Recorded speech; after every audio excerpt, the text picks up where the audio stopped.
Hola, buenos días. A nombre de la Facultad de Ciencias y la Comisión de Equidad, les damos la bienvenida a este ciclo de conferencias Mujeres Inspiran.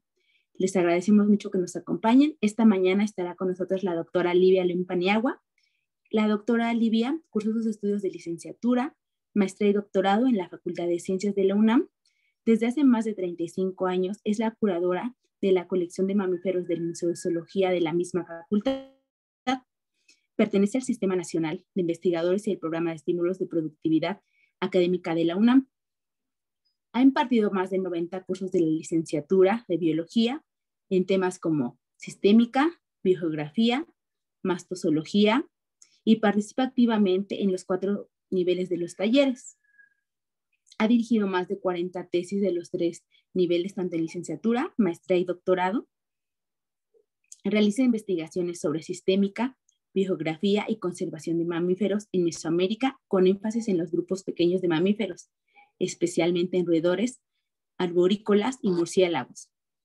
Ha publicado más de 90 artículos y capítulos de libros en revistas internacionales con arbitraje y de difusión. Sus publicaciones versan sobre filogenias y patrones biogeográficos de los mamíferos de Mesoamérica, así como sobre el conocimiento mastofaunístico de algunas zonas montañosas de nuestro país. Actualmente, sus líneas de investigación se centran en el estudio de los patrones de diversificación de algunas especies de murciélagos neotropicales en patrones filogeográficos de roedores, así como la diversidad genética del temazate o el venado rojo en México. Le agradecemos mucho que nos acompañe esta mañana, doctora, y le cedemos la palabra. Muchas gracias, Janet. Pues muchas gracias a todos ustedes, especialmente a Carlita Ramírez, por haberme invitado a participar en esta segunda semana de Equidad en la Facultad de Ciencias. La verdad es que es un honor que me hayan invitado y bueno, como buena apasionada de lo que hago, la verdad es que me encanta hablar de lo que estamos haciendo en el Museo de Zoología. Antes de empezar mi plática, les quiero comentar que me gustaría dedicarla mucho esta vez precisamente por lo que estamos pasando, tanto pandemia como esta parte el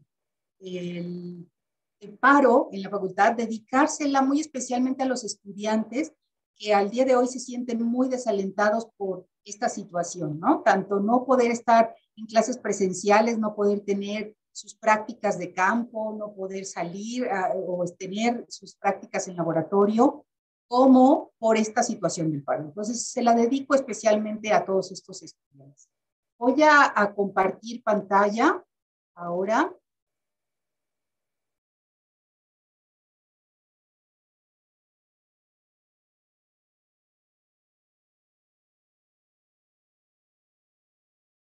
Ya se está viendo, si alguien me dice, por favor, si ya la estamos viendo. Sí, ya la podemos ver. Gracias, Janet. Bueno, pues ahora sí voy a empezar. Me voy a tratar de irme rapidito porque creo que la hice un poco larga, pero bueno, vamos a ver. Voy a platicarles por qué le puse de título de Cuentapelos a Cuentahistorias, un paseo por la sistemática y los mamíferos. En principio, pues empezaré diciéndoles qué es la sistemática. Como es para amplio público esta charla, y sé que nos están escuchando gentes que no son biólogos, les platicaré que la sistemática es la rama de la biología que estudia las relaciones de parentesco de los seres vivos y su historia evolutiva.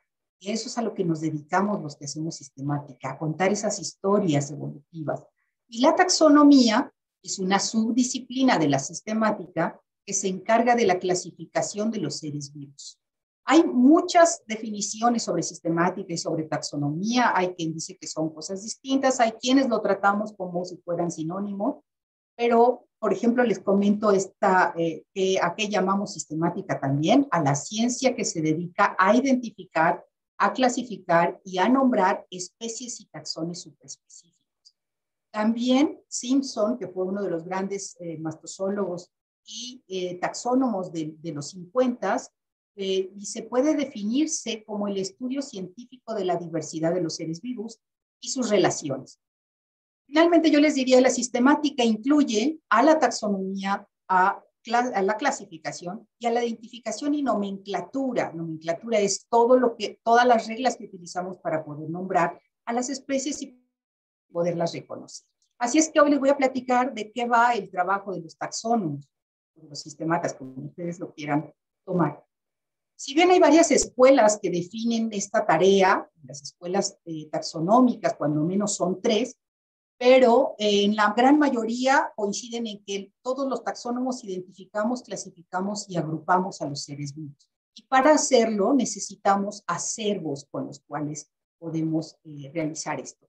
Me voy a detener un poquito en por qué puse cuentapelos en mi título, porque tradicionalmente o de manera despectiva a los que hacemos taxonomía se nos decía cuentapatas. Cuentapatas sobre todo muy dedicado a los entomólogos, ¿no? Que estaban detrás de un microscopio contándole las patas a los animalitos pequeños y entonces se les decía cuentapatas de manera despectiva. Por eso yo puse cuentapelos, yo no puedo contarle las patas a los mamíferos, ahorita les voy a platicar por qué.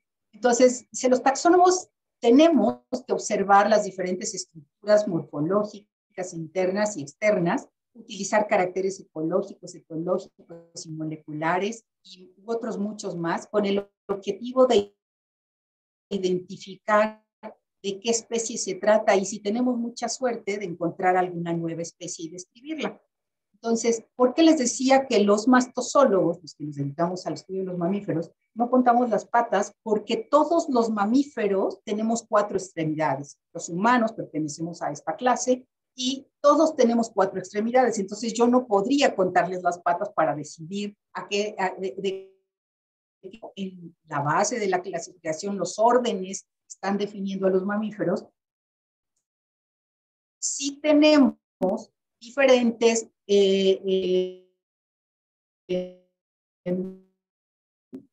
vida, por ejemplo, dentro de los mamíferos encontramos a los cetáceos, ballenas, delfines y cualquiera me diría, ¿dónde están las extremidades de los delfines? Anteriores se convierten en aletas y las posteriores en cola. Y las extremidades posteriores se pierden en la historia evolutiva de ese grupo para formar una cola que les sirva para la natación. De la misma manera, las extremidades anteriores en los murciélagos se transforman en alas para el vuelo y siguen teniendo 4 extremidades en todos ellos. Entonces, hay 2 características muy importantes que definen al grupo de los mamíferos que los sistematas reconocemos como sinapomorfías. Son características que todos los mamíferos vamos a compartir. Hay muchas, pero hay 2 que va a ser muy fácil de detectar. Todos tenemos glándulas mamarias, entonces todos los pelos, si alguno de ustedes me dice ¿y dónde está el pelo? Que se ha perdido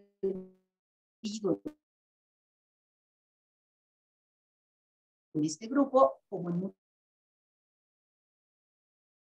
se ha perdido el pelo o se ha quedado un poco desnudas. Bueno, entonces, tomemos en cuenta estas características. Lo que les estoy mostrando aquí es una filogenia, una hipótesis de filogenia de toda la clase mamalia, donde están incluidos todos los grupos, y a esto es a lo que yo me dedico, a hacer estas hipótesis de filogenia que nos sugieren cómo ha sido la evolución dentro del grupo de los mamíferos. ¿Por qué cambian las clasificaciones? Bueno, porque el número de especies reconocidas en la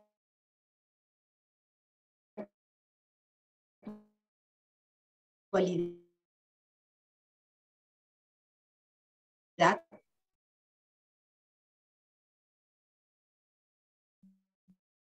no en la 1629, sí, hasta ese momento se habían descrito esa cantidad de especies.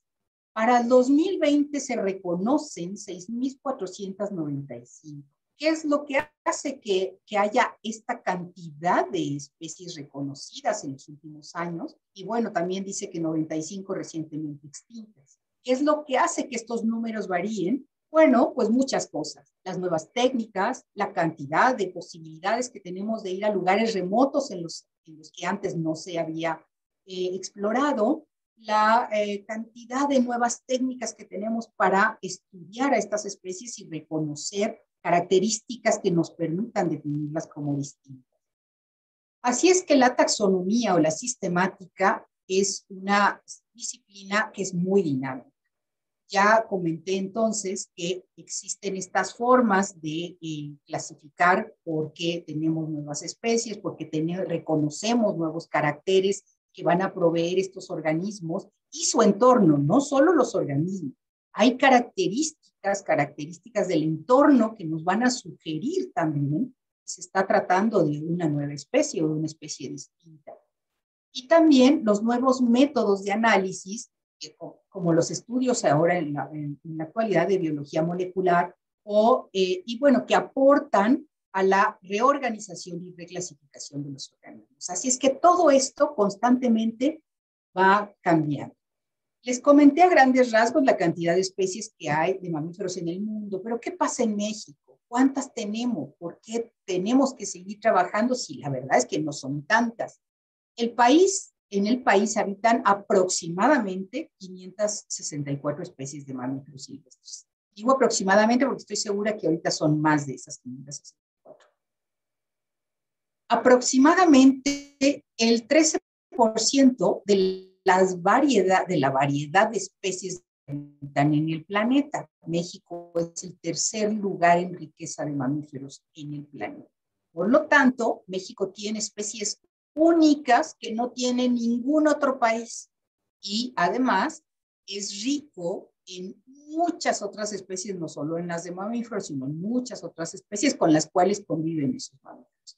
Así es que se convierte en una zona riquísima para estudiar, constantemente nos está dando nueva información, todos estos organismos, y fíjense bien, de ellas 157 son endémicas, dentro de ellas 112 son roedores, 20 son soricomorfos, no me quiero detener en lo de soricomorfos, porque no, bueno, seguramente no sabrán a qué me refiero, pero son las musarañas y los topos, y 15 murciélagos, entre otras que son endémicas.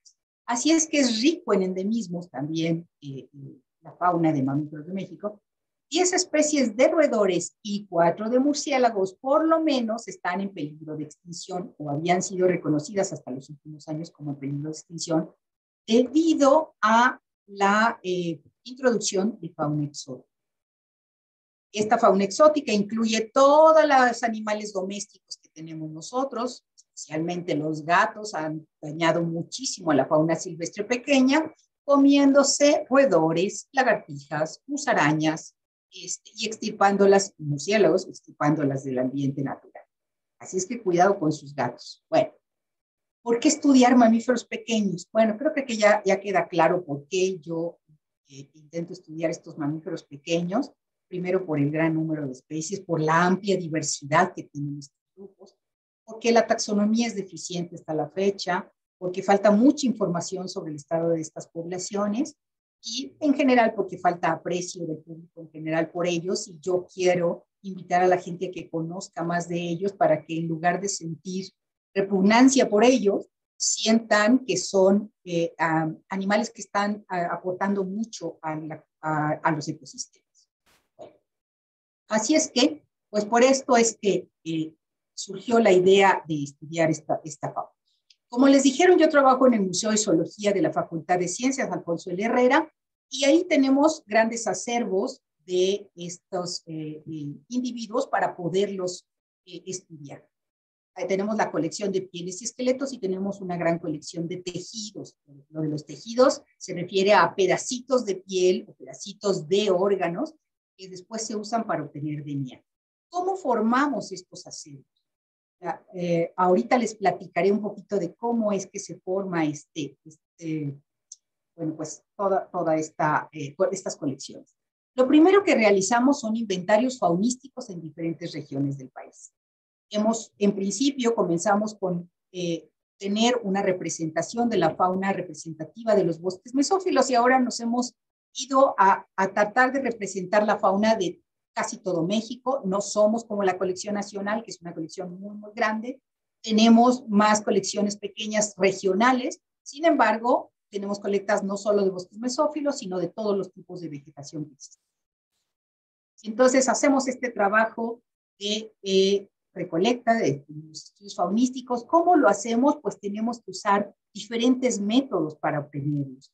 Los métodos convencionales son utilizar trampas para poderlos recolectar, métodos indirectos de rastreo que nos sugieren la presencia de algunos mamíferos en la zona, como son las huellas y las excretas, técnicas de fototrampeo que nos permiten observarlos durante sus actividades nocturnas. Por lo general, la mayoría de los murciélagos, de los mamíferos, son de hábitos nocturnos, especialmente roedores y murciélagos, pero muchas otras especies son de hábitos nocturnos. Sin embargo, nosotros sabemos que existen muchas otras de hábitos diurnos y entonces podemos observarlos directamente.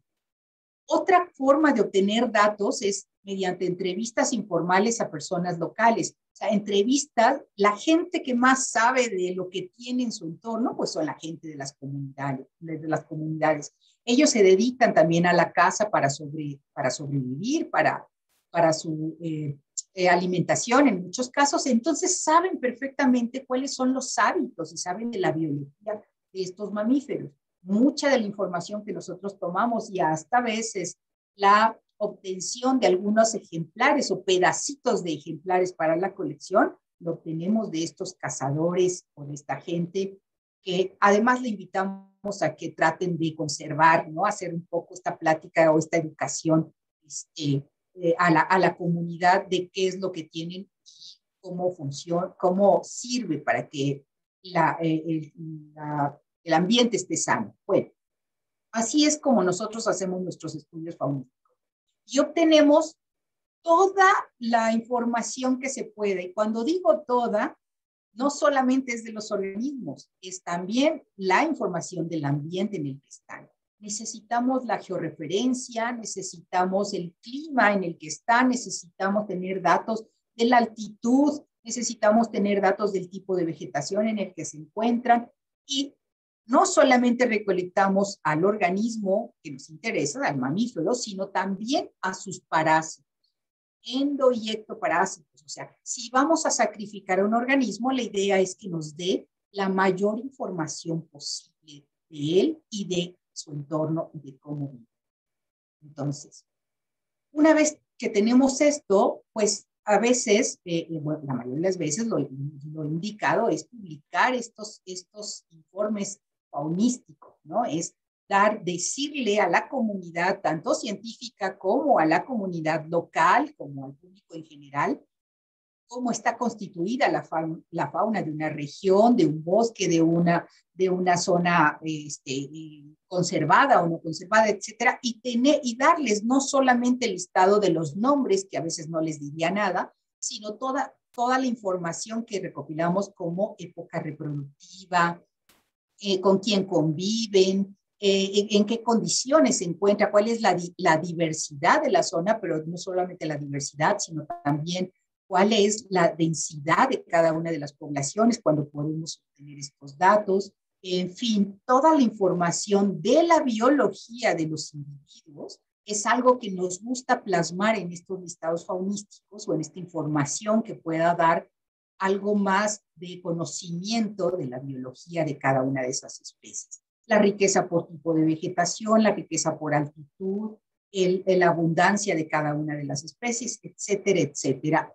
Eso es lo que hacemos.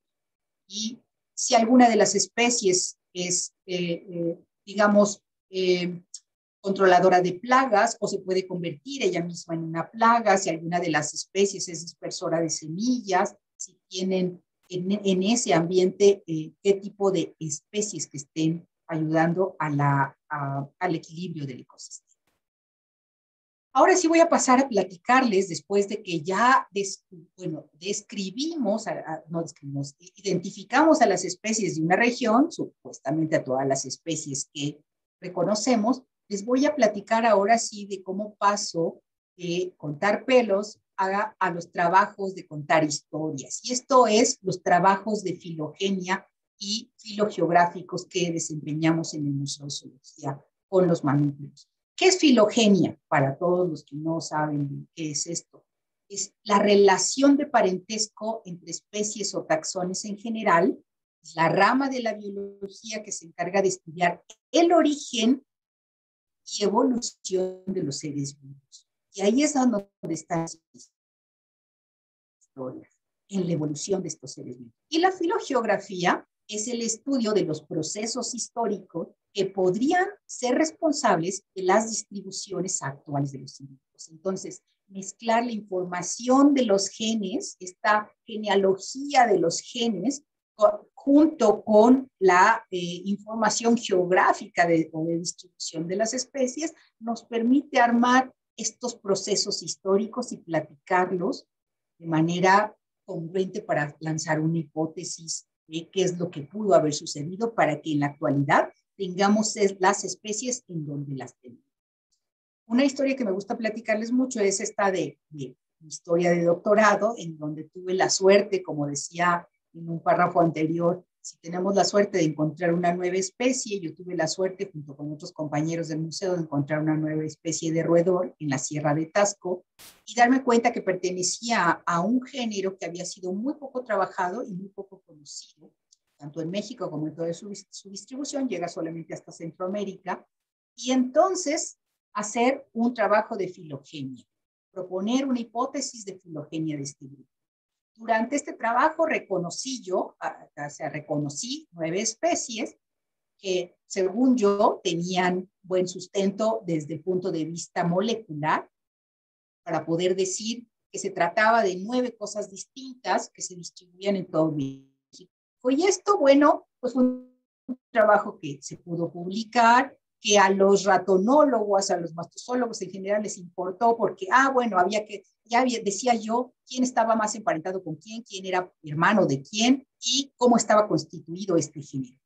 Sin embargo, pues eso le interesaba a muy poca gente, pero junto con en este trabajo mismo, tuvimos que decir una hipótesis biogeográfica, una hipótesis que nos dijera cómo había sido el movimiento de estas poblaciones en la historia evolutiva de él, para que darle posibilidad a creencia de esta supuesta, esta probable hipótesis filogenética. Y ahí nos dimos cuenta que por medios de dispersión y vicarianza era que estaban divididas estas especies, eventos de dispersión y vicarianza. Y, por ejemplo, una de mis hipótesis era que la sierra, en la faja volcánica transmexicana tenía como en algún momento que había diferenciado especies en el oeste de México, Tehuantepec, también no permitiendo el flujo. Ahí se habían quedado en algún momento, cuando el istmo de Tehuantepec se había, digamos, tenía esta distribución de planicies mucho más difíciles para las especies montanas, entonces otras especies se habían quedado en esta hipótesis biogeográfica. Ahí sí le iba a servir, le puede servir a muchas más gentes que estén haciendo trabajo filogenético. ¿Por qué? Porque cuando conjuntamos las hipótesis biogeográficas de muchas especies, podemos decir un poco la historia de la biota, ya no solamente decir la historia del ratón, sino la historia de los aves o la historia de algunas lagartijas, lo que sea, sino podemos contar la historia de las biotas. Y eso es lo que nos gusta contar a los biólogos. Cómo es que la biota fue cambiando porque la historia de cada una de las especies o de cada uno de los grupos se va conjuntando, coincidiendo en los mismos eventos de vicarianza, coincidiendo en los mismos eventos de dispersión en algunas especies. Bueno, otro de los trabajos que quiero comentar, que me gusta mucho, que es otro roedor, es sobre un grupo de en todo México y Norteamérica, y este tiene una distribución muy peculiar. Se trata de 3 especies. ¿Por qué me gusta platicarlo? Porque una de las especies de que se llama Melanophrys. A este grupo se le conoce como el grupo Melanophrys. Otra especie que se llama Perfulvus en el oeste de México y una pequeña distribución, aquí estamos exagerando, una pequeña distribución en el oeste de México, justo en los límites de Puebla y Veracruz, se encuentra una especie llamada Mequisturus que tiene solamente 2 individuos recolectados en toda la historia, en todas las colecciones del mundo. 2 individuos. Uno se recolectó en 1898, con el cual se describió la especie, y otro en 1947, que están depositados en diferentes museos, obviamente no mexicanos, uno en el Smithsonian y otro de Michigan, me parece, o Chicago, no estoy muy seguro. Pero dos ejemplares solamente. Bueno, pues de estos 2 ejemplares teníamos que tener DNA para poder seguir con este trabajo. Y entonces, una chica llamada Suset Castañeda fue la que hizo este trabajo muy lindo, cual ella con solamente estos 2 ejemplares, más todos los ejemplares de Melanophrys, más los ejemplares de Filogenia, y ella encuentra 5 clados, pero uno de ellos incluía a los Mequisturus. Entonces ella propone que todo este grupo, dentro del grupo rojo, se llame Mequisturus,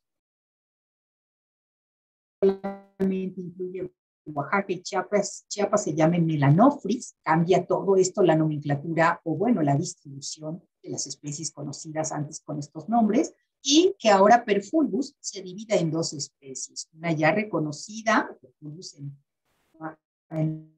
digamos,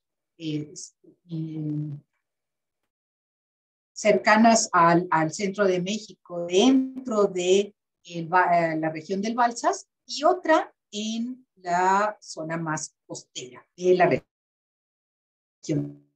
Su resultado se lo publicaron y todo con la idea de que esta única muestra a la cual había tenido acceso para extraer DNA, estaba muy interesante. Había salido como un poco rara dentro de los análisis que ella había hecho, y ahora con mayor posibilidades de utilizar nuevas técnicas como son la secuenciación de nueva generación y como es hacer uso de laboratorios en donde se maneja el DNA antiguo, continuó trabajando con lo poquito que le quedaba de la muestra de hueso craneal y del ejemplar que tuvo acceso. Y ya no hacemos estudios, porque digo hacemos porque me invitó a trabajarlo con ella, todavía no hacemos estudios de la morfología, volver a revisar los únicos 2 ejemplares, que ya les comenté están en Estados Unidos, pero esto es otra vez trabajo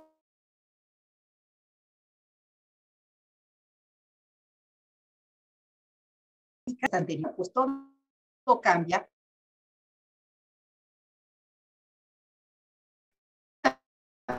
Platicarles un trabajo sobre filogeografía, es la rata magueyera, y aquí me quiero enfocar.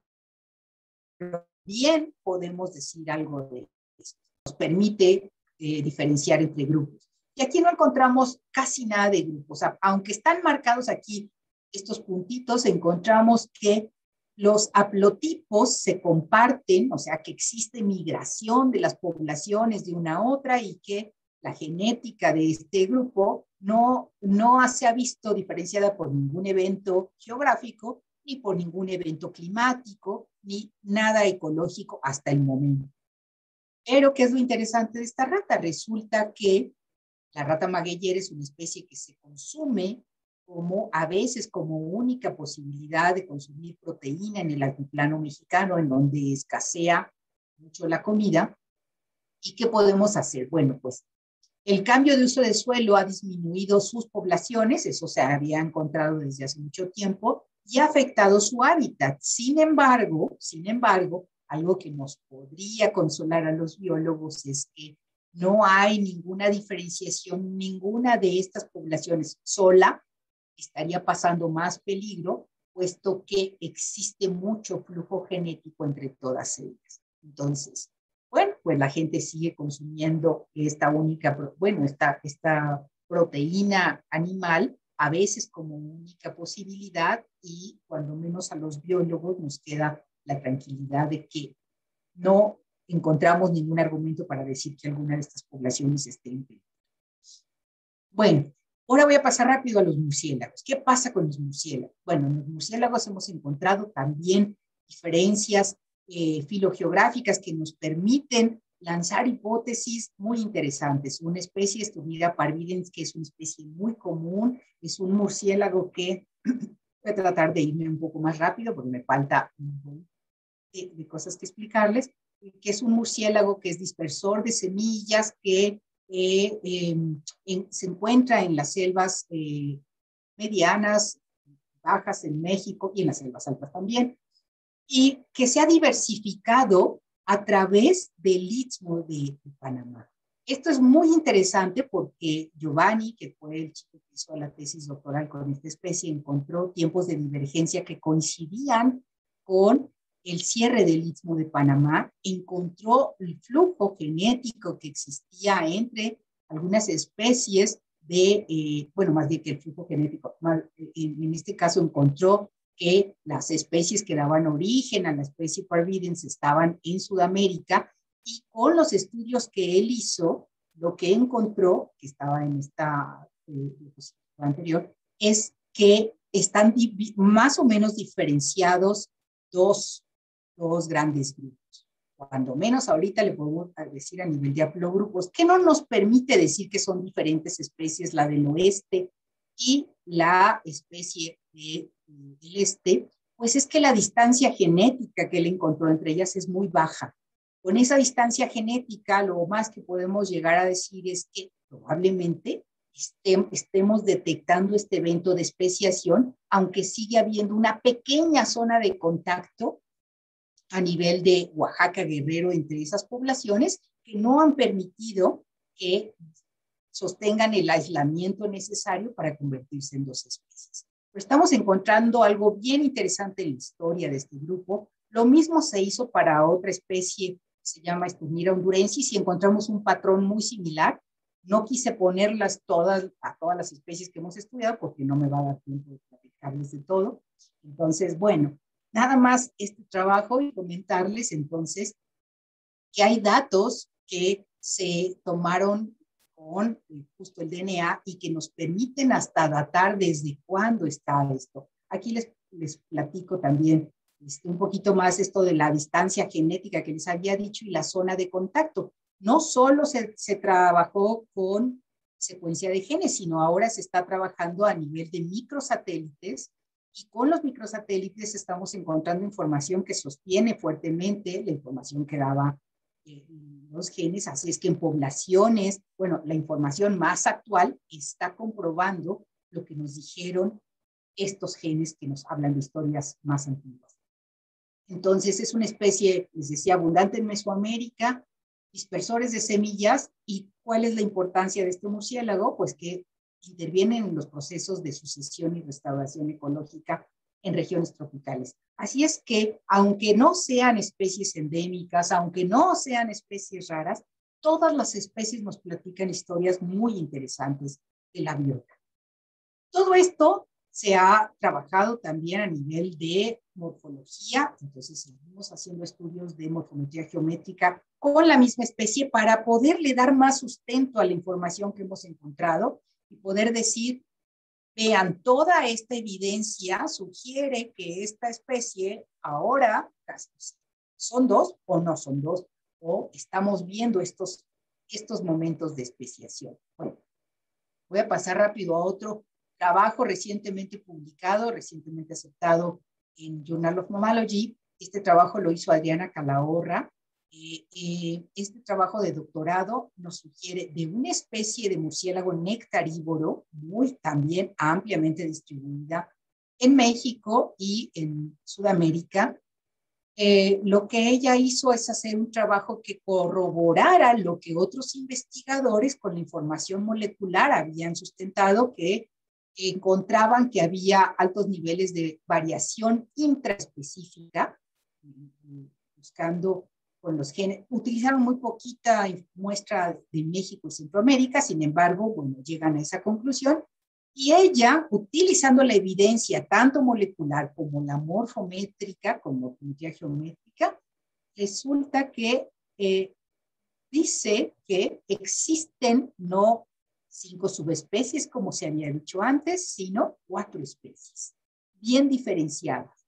Una, que es la que daba el nombre a esta especie, y le decimos crípticas, no les comenté críptico, le mencionamos que son especies crípticas cuando no podemos con caracteres, digamos, fáciles de visualizar, y algunos otros que no son tan fáciles de visualizar, no podemos distinguir entre ellas. Por eso es que a todo esto se le conocía como Glossophaga oricina. Y encontramos que no es solo una, sino son 4. Entonces, una que se encuentra en casi todo Sudamérica, otra en el lado oeste de los Andes, otra más en todo lo que es Mesoamérica, México y Centroamérica, y una partecita norte de Sudamérica, y una más en las Antillas. Todo esto nos permite la especie que se tiene en las Islas Marías, todavía no la podemos trabajar a nivel de molecular, no hubo acceso a poderlo trabajar de manera molecular, entonces solamente tenemos la evidencia morfológica, y la evidencia morfológica nos sugiere que son lo mismo, que lo que está en las Islas Marías y lo que está en México es la misma especie. Así es que este fue un trabajo también muy lindo. Últimamente tengo la fortuna de contar con una postdoctorante, con una chica que está haciendo el postdoctorado en el museo y ha trabajado con el murciélago pescador. Me encanta esta especie de murciélago, en la que ha encontrado, con geometría geométrica, diferenciación poco evidente entre las poblaciones del Pacífico y las poblaciones del Golfo. Al parecer también vamos a tener cosas distintas, pero también encontró diferencias entre sexos. Y esto nos habla entonces ahora de fisiología. Al parecer los machos se están alimentando, los machos de las 2 regiones se están alimentando de cosas distintas a las que se alimentan las hembras. Y esto, o sea, tenemos información no solamente que nos hable de filogenia o de cuestiones taxonómicas, sino también estamos encontrando con estos estudios información fisiológica que posteriormente va a ser muy, muy útil. Con este trabajo que está haciendo ella con Otilio y otras investigadoras que nos están acompañando, hemos encontrado cosas interesantísimas que pronto les daremos a conocer. Bueno, nos vamos ahora a la diversidad genética. Ahora ya no nada más hacemos cosas de contar historias taxonómicas, de contar historias de filogenia, sino ahora queremos contar historias de diversidad genética. Estos chicos, Pablo y Tania, hicieron un trabajo maravilloso poniéndoles radiotransmisores a ratones arborícolas, por eso es que este chico está colgado aquí, porque se dieron a la tarea los dos de ponerles radiotransmisores a estos roedores de hábitos nocturnos, y tomar datos durante toda la noche de cómo se movían estos roedores, y además tomar muestrecitas para poder sacar qué tanto se diferenciaban, cómo estaba la diversidad genética, cómo la están pasando esos roedores en estas zonas en la Sierra de Tasco, que los árboles están escaseando. En realidad es una zona que ha sido devastada en cuanto a saqueo de vegetación, de madera sobre todo, y estos roedores arborícolas están dando información bien, bien interesante. No me voy a tener mucho en ello, pero les voy a platicar rápidamente de lo que encontraron. Encontraron cómo se mueven y qué tanto se mueven. Abromis, más o menos, se mueve en la suposición de que estos datos del ámbito hogareño están bien planteados. Son 4 kilómetros de distancia la que podrían estar teniendo todo el ámbito de ellos, mientras que para Retrodontomis, más o menos 9 kilómetros. Pero que los ámbitos, la territorialidad es totalmente distinta. Abromis es territorial, entonces cada uno de los movimientos de estos roedores sugirió que tienen lugares muy exclusivos en donde solo se mueve ese individuo y en algunos lados coinciden hembras y machos, claro, y en otros no. Mientras que Reitrodontomis es totalmente, tiene una estructura sociable. Entonces, los ámbitos de cada uno de ellos se sobrelapan constantemente. Utilizan los mismos árboles entre todos los Reitrodontomis, mientras que Abromis utiliza diferentes árboles para sobrevivir. Eso me parece que es un dato interesantísimo que antes nadie lo había hecho. Encontraron baja diversidad genética, por supuesto, en las poblaciones de estos roedores. Rápidamente les comento que no encontraron índices de migración o evidencia de migración entre las dos poblaciones dentro de la sierra y cómo son animales que habitan en estos pequeños bosques mesófilos y que están muy fragmentados, pues la verdad es que no la están pasando nada bien estos roedores en esta zona. Entonces, probablemente estén cerca o en grave peligro. ¿Y a quién le importan estos roedores? Bueno, pues hace poco una programa de conservación volvió a ver a estas especies pequeñas y están interesados en obtener datos de estas poblaciones de roedores. Por lo pronto no nos tocó dinero, por lo pronto obviamente se lo dieron a la gente que está trabajando el tapir. Seguimos igual, aunque hayan volteado a verlos y estaban interesados en que diéramos información, pues no había dinero para trabajarlos. Pero bueno, ya están teniendo más visualización, ya están siendo más visibles precisamente por datos como los que se han obtenido. Otro trabajo más es este del temazate rojo, Mazama temama, que es un venadito chiquito súper carismático, al cual nadie lo ha volteado a ver más que nosotros, los taxónomos y unas cuantas gentes más, el cual es muy consumido por los locales en donde habita. Esto se está haciendo en la Sierra de Hidalgo, en una pequeña localidad de la Sierra de Hidalgo. Hemos desarrollado ya los marcadores microsatelitales para poder hacer este trabajo de diversidad genética. Eso se está realizando por Brenda Mullón es la que está haciendo este trabajo y ya tiene el trabajo terminado de ecología espacial de este venado. Entonces, con toda esta información, seguramente podremos decir algo con respecto a la conservación, porque hasta ahorita no se encuentra en ningún estatus de conservación, aunque nosotros sabemos que no la está pasando nada bien. Entonces, estos trabajos, se le puso un collar para poder seguir a este venado el año antepasado a uno de ellos. Desafortunadamente no tuvimos la oportunidad de poderlo seguir, pues por muchas razones, pero una de ellas es la pandemia. Tenemos otros collares para ponerles posteriormente pasando la pandemia y poder hacer un poco más saber del ámbito hogareño. Rápidamente, otro trabajo es sobre el pelo. ¿Qué nos dice el pelo acerca de la filogenia de los grupos de estas características? Pues no nos dice mucho. Sin embargo, obtuvimos datos interesantísimos sobre, con microscopía electrónica del pelo de algunas especies. Esta chica, Alina Rendón estaba buscando información sobre si había características informativas desde el punto de vista filogenético y no lo encontró en su maestría, pero encontró algo muy lindo en su doctorado y fue utilizar el pelo como un biomonitor o a estos pequeños mamíferos como biomonitores de absorción de metales tóxicos. Ella lo hizo de manera experimental y lo hizo in situ en una localidad muy contaminada de Hidalgo, en la presa Endó, y encontró que el pelo es impermeable a la deposición.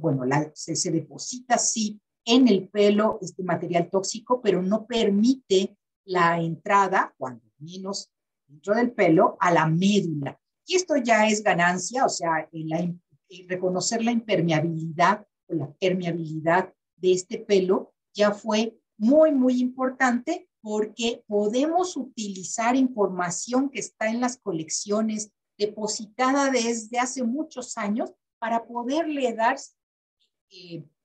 secuencia a qué tan contaminado, qué tanto se ha ido contaminando una zona, y con ese pelo obtener información desde cuándo esta zona ha sufrido contaminantes, si el pelo se encuentra fuera, o sea, se encuentra, si en el pelo existe esta evidencia de contaminación. Bueno, los taxónomos nunca trabajamos solos, jamás, siempre tenemos que trabajar en equipo. Y tuve la fortuna de colaborar con un excelente mastozólogo, obviamente taxónomo, y ahora un especialista en esto de los modelos de nicho ecológico, con Lázaro Guevara, que también pasó postdoctorado por ahí por la facultad, y me hizo favor de invitarme y de enseñarme cómo es el correcto uso de estos modelos o estas técnicas de modelo de nicho ecológico. Como si metemos basura, eso lo aprendemos desde todos los programas, si metemos basura a los programas, recogemos basura, como si no sabemos de la biología de los grupos, es muy difícil interpretar cómo pudo haber sido en el pasado la distribución de las especies o decir alguna tontería cuando estamos interpretando esta información, y cómo modelar hacia el futuro también puede ser un riesgo si no sabemos darle los trabajos muy lindos durante su estancia. Y bueno, quisiera enfatizar en eso, en que no trabajamos solos y el trabajo en conjunto siempre es mucho mejor. Trabajar en equipo es la clave. Otra vez, vuelvo a decirlo, ya lo comenté con estos trabajos, yo trabajo en asociación con muchas otras personas. Por ejemplo, gente que utiliza estos parásitos que nosotros recolectamos, o gente que me pregunta o que tiene que utilizar la información que sabemos los taxónomos de mamíferos para hacer sus trabajos. He trabajado muy en conjunto con la doctora Becker y todo su equipo de trabajo, pero sobre todo con la doctora Guzmán Cornejo, con la que llevo años de trabajar, yo diciéndole dónde están los mamíferos, cuáles son esos mamíferos, identificándole a sus mamíferos, y ella diciéndome cómo están las poblaciones de ácaros, de garrapatas, de las moscas o de los estrébidos que parasitan a los murciélagos. En fin, hemos trabajado muy en conjunto y la verdad es que ha sido muy, muy rico esta información, porque pues crece pues todo lo que podemos obtener de sus ejemplares en colección. Publicar, tarea indispensable de los taxónomos, claro, una tarea indiscutiblemente indispensable, difundir la información. Entonces, pues todo lo que sepamos, los registros nuevos, las faunísticas, hacer publicaciones de revisión de trabajos, y todo lo que podamos sobre la información que vamos obteniendo. Y difundir, creo que es un trabajo que no hemos hecho de manera óptima los mastozólogos de museología. Nos falta más hacer trabajo de difusión. Nos hemos enfocado mucho en el trabajo científico, pero no en el de difusión, y entregarle y devolverle a la gente de las comunidades todo lo que nos han dado ellos a través de pues pósters, a través de guías, a través de pequeñas libritos que puedan ser accesibles a ellos para que puedan saber qué es lo que tienen y cómo está funcionando en su área. Así es que finalmente ya, como les dije que esta plática estaba dedicada a los estudiantes que ahorita se están sintiendo un poco preocupados ante lo que viene, encontré estos dos fragmentos en el libro de Edward Wilson, que dice: ante todo y muy importante, te exhorto a permanecer en el camino que has escogido y a seguirlo tan lejos como te sea posible. El mundo necesita buenos científicos. El mundo te necesita mucho, a los estudiantes. Y otro más que dice: es muy sencillo, o sea, dedicarse a la ciencia es muy sencillo. Pon la pasión por delante de la preparación. Aliméntala con el conocimiento que la mente necesita para crecer. Averigua de la mejor manera posible qué quieres hacer en ciencia, en tecnología o en alguna otra profesión. Adquiere una buena educación en ciencia, y la decisión y el trabajo arduo basado en la pasión duradera nunca te abandonarán. Así es que yo exhorto a los estudiantes a que sigan su pasión. Este es un pequeño grupo de los estudiantes que han pasado por mi laboratorio, faltan muchos más, y muchas gracias.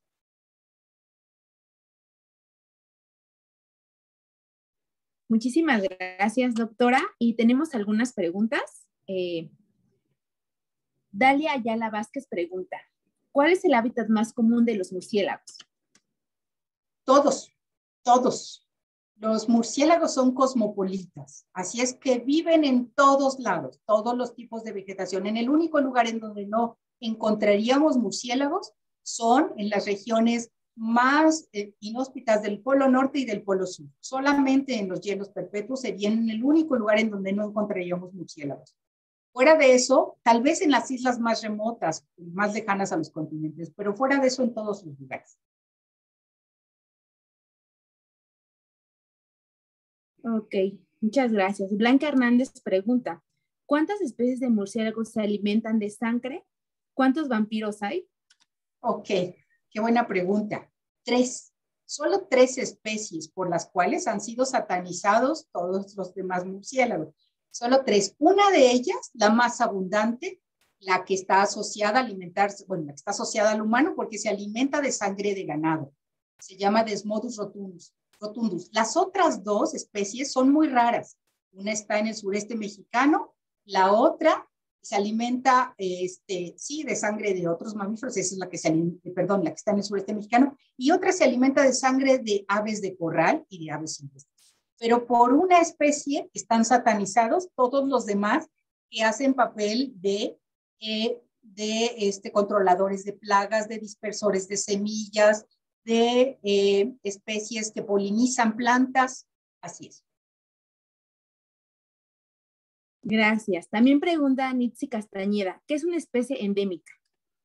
Una especie endémica es una especie que solamente se distribuye en una pequeña, digamos que tiene una pequeña distribución, perdón. O sea, endémica al país quiere decir que no se distribuye fuera del país. Endémica a una región quiere decir que no la vas a encontrar en ningún otro lugar que no sea esa única región.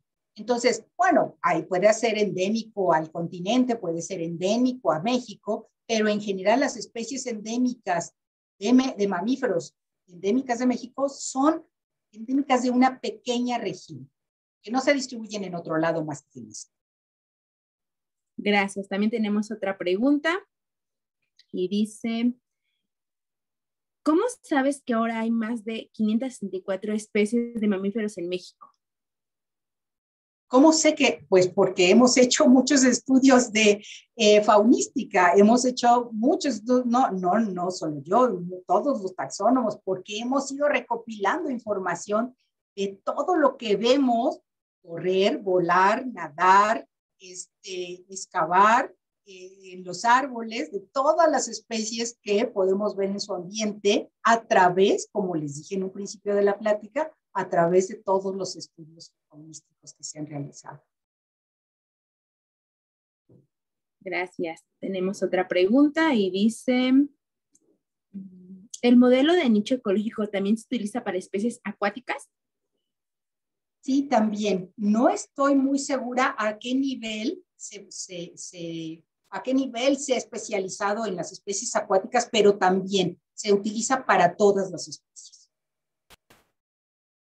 Ok, aquí Giovanni H. Cochola pregunta, ¿cuál será el papel de los estudiantes, de los actuales estudiantes de la carrera de biología para la conservación y el conocimiento de los mamíferos mexicanos? Híjole, ¿cuál será el papel? Pues que tienen que trabajar muy fuerte porque necesitamos muchos taxónomos, necesitamos muchos especialistas en los grupos que nos den esta información, que nos provean de cómo están esas poblaciones, o sea, ahí estamos hablando de ecólogos, pero no solamente de eso, es decir, cómo se llaman, dónde viven, con quién conviven. Entonces, el papel de los futuros estudiantes de biología es justo aportar más y más conocimiento a la ciencia. Gracias. David Ortiz pregunta, ¿cómo fue que se atrapaban los jabromis? ¿Cómo fue que se atraparon los jabromis? Bueno, en principio fue de manera fortuita. Encontramos en las trampas Sherman, son esas cajitas plateadas que les enseñé en algunas fotografías. se encontraron de manera fortuita en el piso, pero después nos dimos cuenta, al leer sobre ese género, que eran especies que tenían hábitos totalmente arborícolas. Así es que hicieron estos chicos, yo no, pero mis estudiantes que son tan atrevidos, se subieron a los árboles y en los árboles colgados de cuerdas pusieron las trampas. Muchas gracias. Tenemos otras dos preguntas y dice Richard Parker, los métodos de registro para mamíferos como el de la colecta, rastreo y fototrampeo, aproximadamente cuánto tiempo a tu consideración es suficiente realizar estos métodos para tener un buen resultado. Y también pregunta, ¿hace cuánto tiempo apareció el uso de los modelos de nicho ecológico? Siendo un modelo tan bueno, ¿siguen habiendo mejoras técnicas sobre dicho modelo hoy en día? Claro, bueno, voy a contar la primera. La primera es ¿cuánto tiempo? Es una respuesta tan difícil, les voy a decir por qué. Porque en algunos casos el trampeo es eficiente poniendo lo que les puedo decir, 3 noches por cada localidad. Depende el número de trampas, depende qué tanta gente vaya trabajando en el equipo para que uno se dedique a buscar los rastros, otro esté poniendo las trampas, otro esté preparando los ejemplares, en fin. Hay mucho tiempo que hay que dedicarle, pero nosotros para considerar que se hizo un buen estudio faunístico, requerimos de hacerlo por un año, obviamente no todo el tiempo en campo, por un año, cuando menos colectas representativas de las 2 estaciones más importantes, secas y lluvias, si no es que las 4 estaciones del año, y por varias noches por colecta. O sea, varias noches quiero decir, no menos de 3, y más, digamos, entre 5 y 3. Yo diría eso. Con respecto a los modelos de nicho, los modelos de nicho son recientes. La verdad, no estoy segura en qué fecha, pero no, les puedo decir que no hace más de 20 años se dieron esta nueva técnica.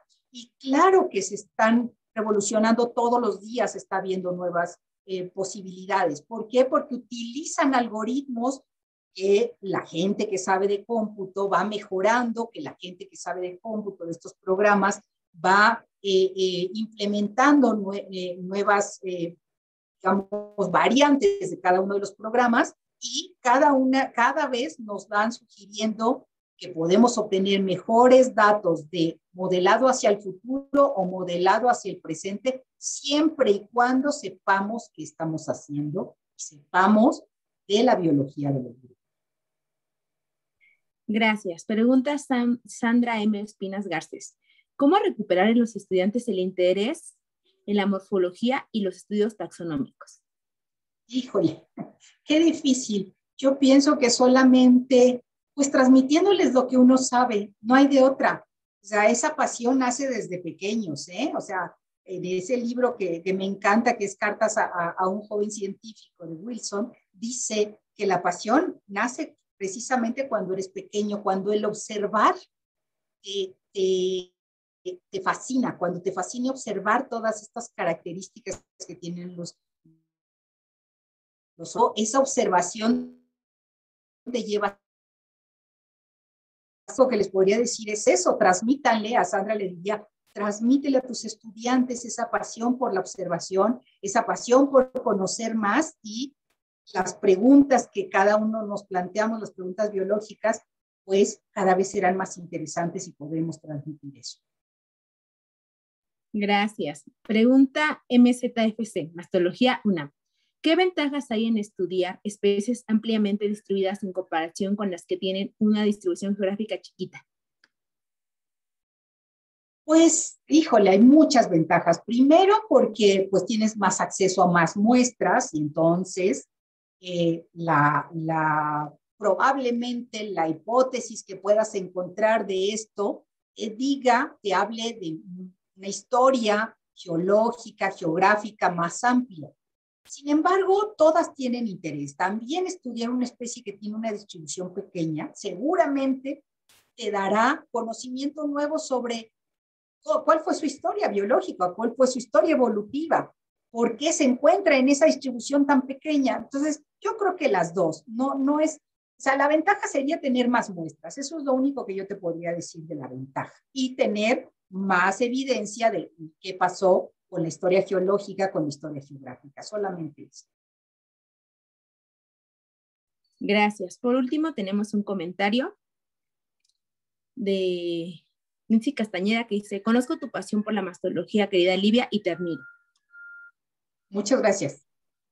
Y bueno, damos por concluido esta sesión de Mujeres que Inspiran. Muchas gracias por acompañarnos esta tarde y realmente nos inspiraste con esta ponencia. Nos queda esta invitación que dices: acérquense a conocer a los animalitos y quitar esos prejuicios que a veces podemos llegar a tener. Esa es la invitación, claro, que esta tarde nos quedamos pendientes, como que siembras esta semilla de decir el interés por conocerlos, y te agradecemos mucho tu participación.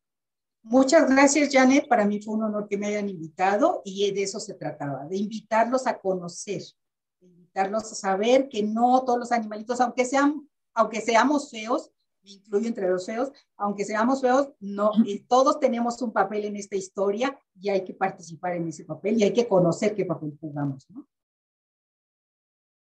Muchísimas gracias y justo, esta es la invitación que queda abierta y a conocer un poco más